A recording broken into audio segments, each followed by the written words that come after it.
is just a swing. And we can't just look at one side of that equation and then leave the other side to chance. And a lot of times when we're training in a cage or we're in an off-season kind of mode, it's easy to get very, very solely focused on how we're moving the bat. But you really got to ask yourself, how does that translate to the game? So as we go further here, you're going to get an idea of what our players go through in our program and how we customize their plans individually. But we brought Tate Colwick out today to go through some of these drills for you guys. And he's a freshman out of Arlington High School out of West Tennessee. Very, very athletic player. He's a middle infielder in our program.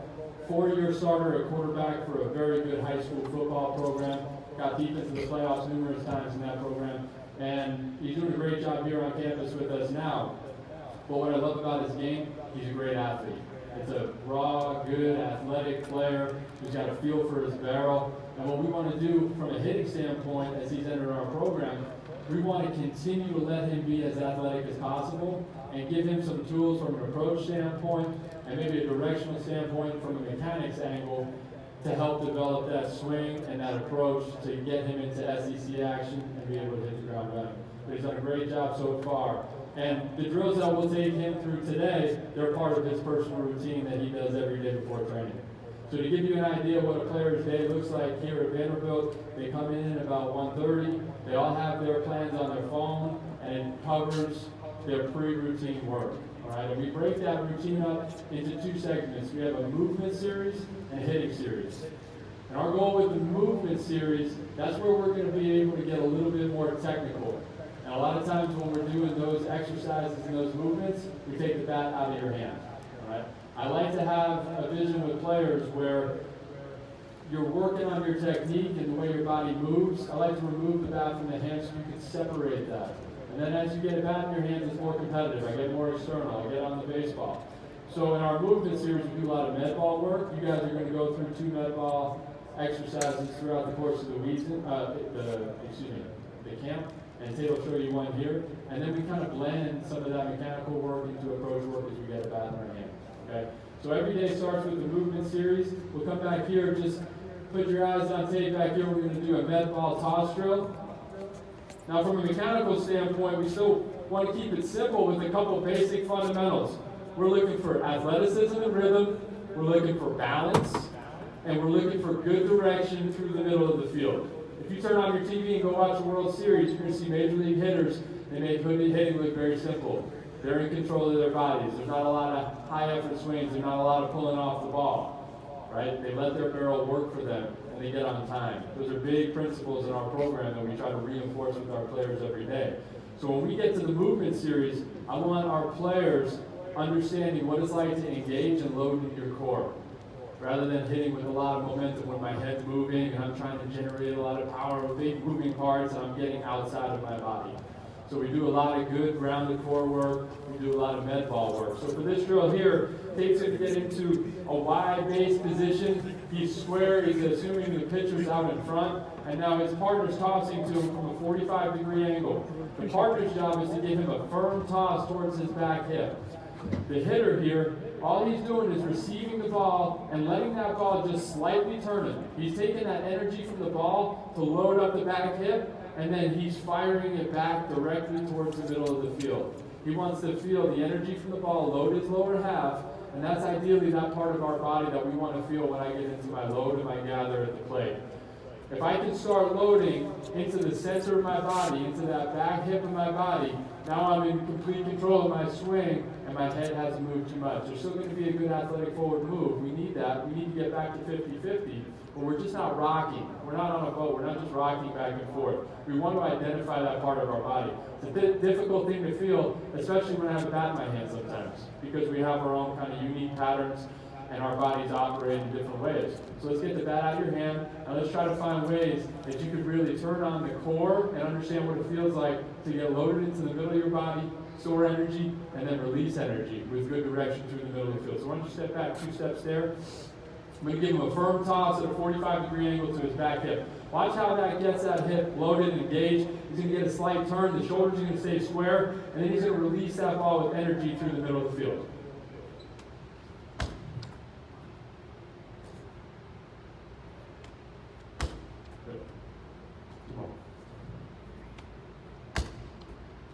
Every rep balanced, every rep good explosion out. There's not a lot of upper body turn. He has good direction. He's finishing over home plate, and the direction of his ball is here. Now, as you get further more advanced into this drill, you can try to get behind this ball a little bit more, try to get it into that opposite side gap so you're really feeling that direction through the plate. You got to envision trying to hit a same side slider that's working away from you, that you're able to keep your barrel on and hit through it for a long time.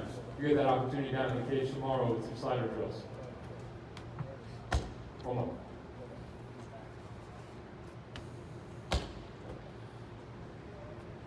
So that would be one of his 2 or 3 movement series that we do. A couple other ones, it would be variations of med ball drills. Kind of depends on that area of the swing that we're trying to attack. But I encourage you guys, when you break your game down and you're trying to pick something to work on in an off season, identify that part of the swing that you want to work on and get creative on how your body moves and how you can build a program maybe without swinging the bat, because a lot of the swing starts with just the way how your body moves around. So if you can identify that part of your swing and put together a creative plan, I think you're going to see some transition as you pick that bat up when you see some of the results that you want and start patching those holes in your swing. So what we do from here now, we start blending out of that movement series. We're getting to our hitting drills. And we don't want to get too technical now, right? We can think internally when we're doing our movement series. And as we get into the tee drills here, rather than just hit on a stationary tee for 10 or 15 swings in a row, we're not going to get this pitch every day. We're not going to just get this pitch grooved when we get into games. So we want to try to create a game-like training environment, even if we're just working by ourselves in the cage off the tee. So what we like to call this drill is a 9-zone tee. You take rounds of 9. You guys will do this downstairs in the cage today. We're going to start up and in. And when we put that ball on the inner half of the plate, we're always working off our front foot for contact point. I want to create a little space out in front of my front foot so that I can get some freedom and be able to keep my bat on playing with the ball and drive it into that left center field gap. So when we do the 9-zone tee drill, you're going to take 9 reps. Each ball is going to be in a different spot. And you're just going to work from the top of the strike zone across, the middle back in, and then low from in to out. I'll show you here. We'll go through a few reps. Up and in, first pitch.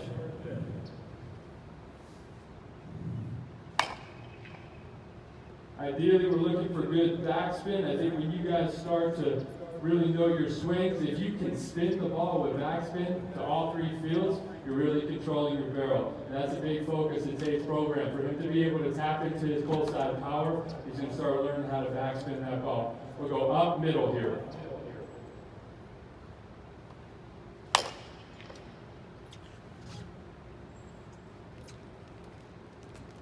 Up and away.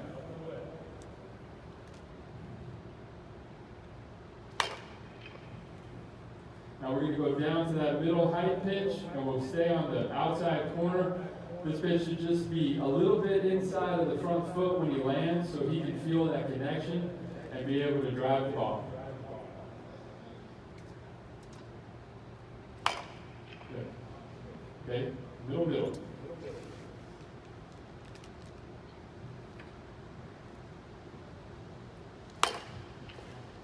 The last one here, middle in. Good spin to the full side.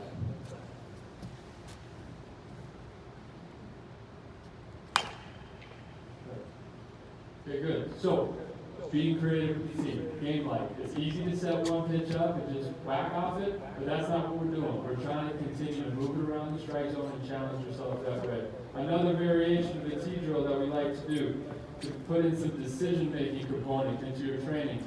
You don't necessarily need mixed pitch machine work or BP to still make decisions. Okay, so we'll go with the high and away pitch and the low and in pitch. I call this partner tee drill. The hitter's going to get ready to hit. You guys will get an opportunity to do this tomorrow. As Tate gets ready to load and he gets through his process, as he gets into his launch position, I'm going to call in or out. He's going to make a move to that ball. He doesn't know, it's not pre-scripted which ball he's moving to, so he's going to have enough balance and adjustability to swing to be able to make a late move to a ball and hopefully be able to repeat the swing and barrel the ball wherever it is. In.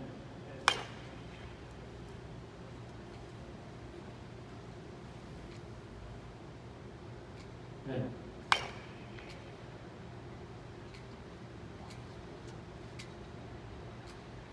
Away. Good. Come on.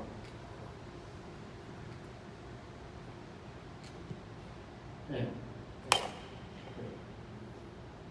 So creativity with the T. I think the more reps you can put in your routine where you don't necessarily know what's happening before you decide to swing the bat, the more game like that is.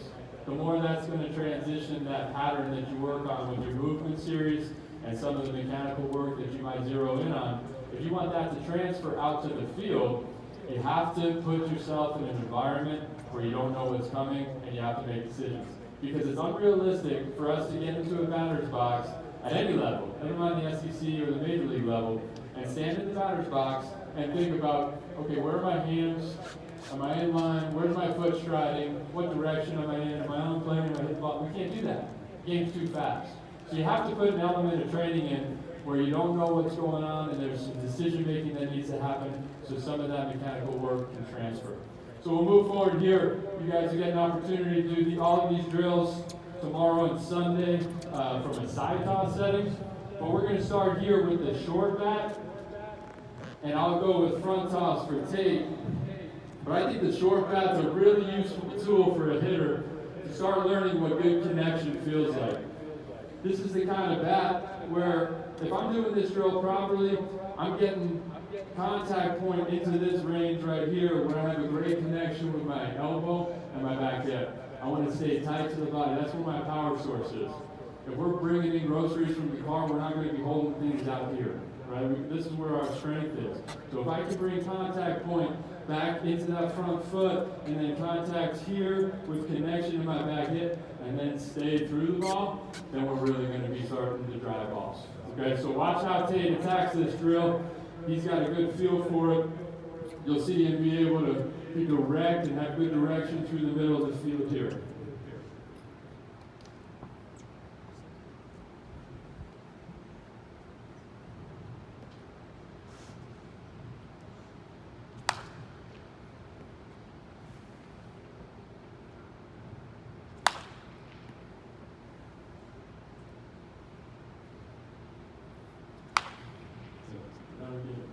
Let's work in the middle here. Good.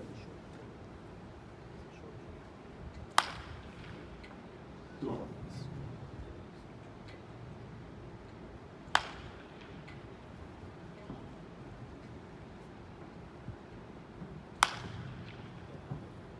So that's part of the hitting drill routine. It's a good way to blend a mechanical thought and then just competing with the ball because of the constraint of the bat. You're losing some barrel. You're going to feel uncomfortable if that bat gets away from your hands. So I just want the guys focusing on good flights. We call them flights here, but a 5 flight is a line drive, like a 1-hopper to the center fielder. That's that ceiling that we like to play at. There's no situation in the game that a 1-hopper to the center fielder doesn't work for. So if we continue to train that flight, and we can get really good at controlling our barrel to create 1-hop line drives to the center fielder on pitches down here or pitches up here. That's called barrel control. That's what the guys in the big leagues have. Everybody might want to think that getting the ball up in the air is the key to success, but before you're able to do that, you have to be able to control your barrel on pitches all around the strike zone. So this next drill that we're getting into, plyo ball front toss, these are a great little tool here. Because if you don't square this ball up, it doesn't really go anywhere. So you're getting immediate feedback on whether or not you're keeping your barrel on this ball and hitting through it, or if you're cutting down and just, slicing it, or on the other side, if you're coming underneath and clipping the ball with a long swing, this ball's not going to give you that desired result. So you got to get to the middle of it, and it gives you instant feedback.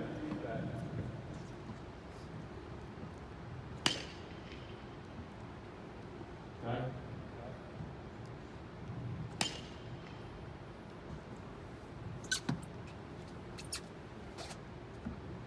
There it is. Good. You can see the difference there, right? On that squared up pitch, it's a little bit lower flight, but the ball has more energy to it. That's my favorite part about these balls. If you're hitting the baseball, you can, especially in a cage, you feel like you might be hitting it right, but you come out on the field, it's going to have bad spin. If you can square these up and keep them true, you know you're really hitting through the center part of the baseball. Come on.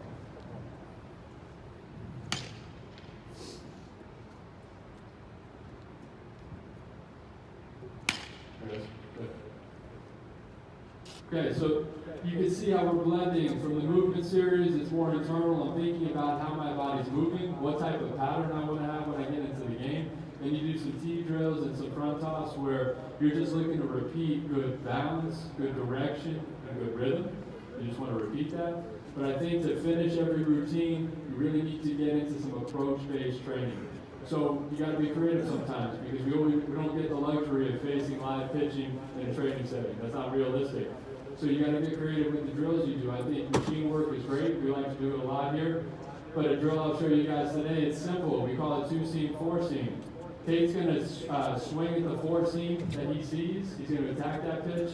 And if he sees 2-seam spin, if I throw him a 2-seam pitch, he's going to check off that. So to do this drill properly, it's very similar to hitting the game. You have to anticipate the pitch that you want to attack. You have to anticipate the 4-seam fastball. If you see something different than that, ideally I see an engaged check where you were making a move to the ball, but you recognized spin and you checked off it, but your mind was saying yes, yes, no. Right? If you get a younger hitter who's not advanced yet and he's a little bit uncomfortable in this drill, he's not going to be prepared to hit. He's just going to be trying to make a decision as that ball's coming, and everything's going to be late.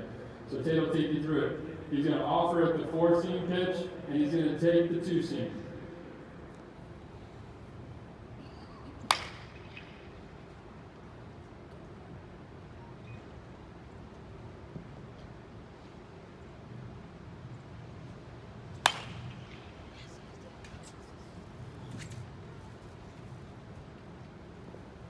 Good.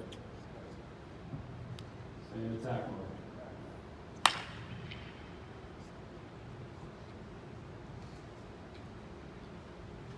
Good. One more. Good. Simple drill. What does it do? It's making sure you're looking at the ball, making sure you're anticipating the pitch to hit, and it's forcing you to make a decision. Anytime you can incorporate swing development and approach development into your routine, you're training for your game to translate to the game setting. And I think that's really important. And for the young hitters, you got a lot of time in front of you now as we're getting into this part of the calendar year where you're all going to go back and try to improve and get ready for the next season. I encourage you guys to really get a good idea and challenge yourselves to make sure that you're making decisions in your training segment. If we're just focused on swinging, when you get out to the spring, that game's going to speed up on you fast. You have to test the patterns that you're building in your swing development in a setting that replicates a game environment. Okay? That's all I got. Thank you, Tate. Thanks for your help.